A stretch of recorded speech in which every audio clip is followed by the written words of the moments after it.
Maharashtra CM ఎంపికపై suspense ఇంకా కొనసాగుతోంది. ఫలితాలు వెలువడి 10 రోజులు పూర్తయినా ఇంకా సీఎం ఎవరు అనే ఉత్కంఠ ఇంకా కొనసాగుతూనే ఉంది.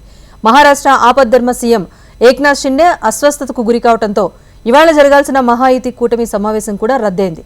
సీఎం ఎంపికపై నియమించిన బీజేపీ పరిశీలకులు కేంద్ర మంత్రి నిర్మలా సీతారామన్, పార్లమెంటరీ బోర్డు సభ్యులు విజయ్ రూపానీ ముంబై చేరుకున్నారు. సీఎం పీఠంలో ఎవరు కూర్చుంటారన్న అంశానికి తెరదించకముందే మరోవైపు కొత్త సీఎం ప్రమాణ స్వీకారానికి ముంబైలోని ఆజాద్ మైదాన్లో ఏర్పాట్లు జరుగుతున్నాయి. డిసెంబర్ 5న ప్రమాణ స్వీకారం చేసేందుకు అన్ని ఏర్పాట్లు చేస్తోంది మహాయుతి కూటమి. అయితే కేబినెట్ కూర్పు ఇంకా పూర్తి కాని కారణంగా సీఎం, 2 డిప్యూటీ సీఎంలు మాత్రమే ప్రమాణం చేసే అవకాశాలు కనిపిస్తున్నాయి.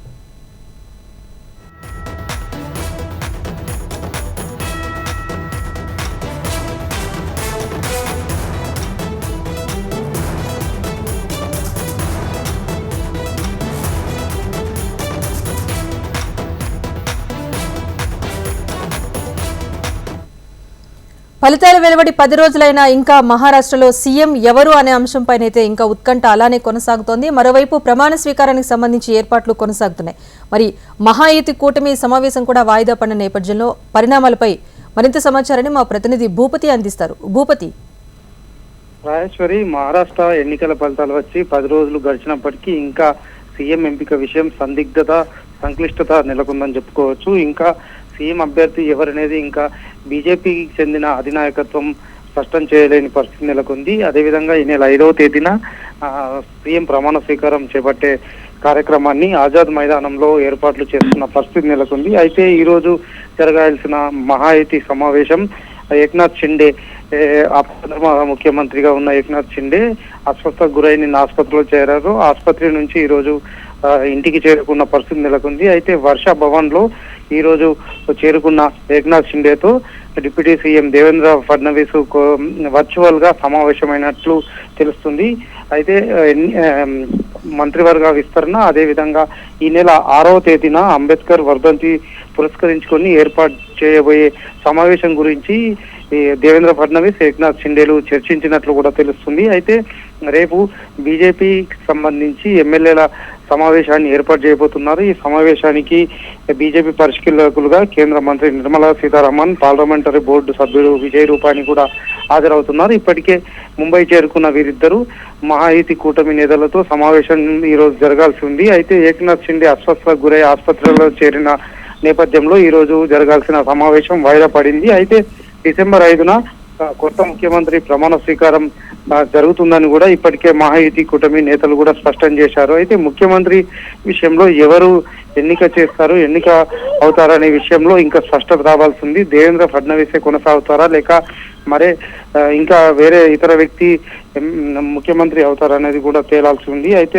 అదేవిధంగా ఎల్లుండి జరగాల్సిన సీఎం ప్రమాణ స్వీకారంలో ఇప్పటి వరకు కేబినెట్ కూర్పు జరగని సందర్భంలో ఏక్నాథ్ షిండేతో పాటు అజిత్ పవార్లు డిప్యూటీ సీఎంలుగా, అదేవిధంగా బీజేపీకి చెందిన వ్యక్తి సీఎంగా అవుతారని కూడా తెలుస్తుంది. అయితే మంత్రివర్గ విస్తరణ తర్వాత చేసే అవకాశాలు కూడా కనబడుతున్న పరిస్థితి నెలకొంది. అయితే 10 రోజులు గడిచినా 11 రోజులు కావస్తున్నప్పటికీ ఇంకా ముఖ్యమంత్రి ఎవరు అనేది తేలకపోతున్న పరిస్థితి నెలకొంది. రేపు జరిగే బీజేపీ సమావేశంలో పూర్తి స్థాయిలో బీజేపీ అభ్యర్థి, సీఎం అభ్యర్థి తేలే అవకాశాలు ఉన్నట్లు పార్టీ వర్గాల ద్వారా తెలుస్తుంది. రాజేశ్వరి.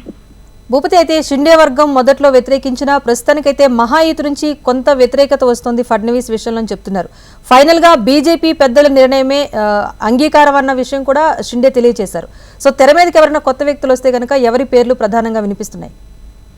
మొదటి నుంచి ఏక్నాథ్ షిండే వర్గం ఫడ్నవీస్ ను ముఖ్యమంత్రి చేయడానికి నిరాకరించిన పరిస్థితి నెలకొంది. దీనిపై తీవ్రంగా వ్యతిరేకించిన పరిస్థితి కనబడ్డది. అయితే దేవేంద్ర ఫడ్నవీస్ స్థానంలో మరాఠా సామాజిక వర్గానికి చెందిన వ్యక్తిని చేయాలని కూడా డిమాండ్ వినిపిస్తుంది. ముఖ్యంగా బ్రాహ్మణ సామాజిక వర్గానికి చెందిన దేవేంద్ర ఫడ్నవీస్ కేవలం రాష్ట్రంలో 10% మేరకే జనాభా ఉన్న పరిస్థితి నెలకొంది. 30%కు పైగా ఉన్న మరాఠా సామాజిక వర్గానికి సంబంధించి వ్యక్తిని చేసినట్లయితే మరాఠా ప్రజలకు న్యాయం చేసే అవకాశాలు ఉంటాయని కూడా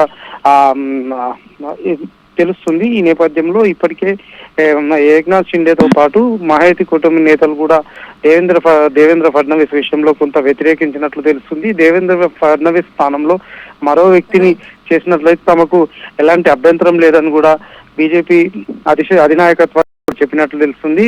అయితే బీజేపీ సీఎం రేసులో ఇప్పటికే ముగ్గురు నుంచి 4 పేర్లు వినిపిస్తున్నాయి. వీరిలో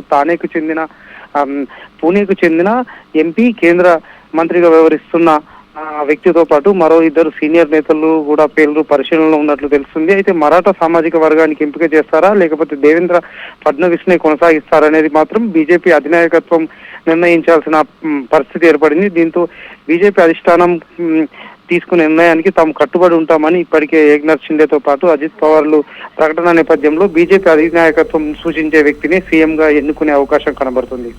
రైట్, థ్యాంక్ యూ భూపతి.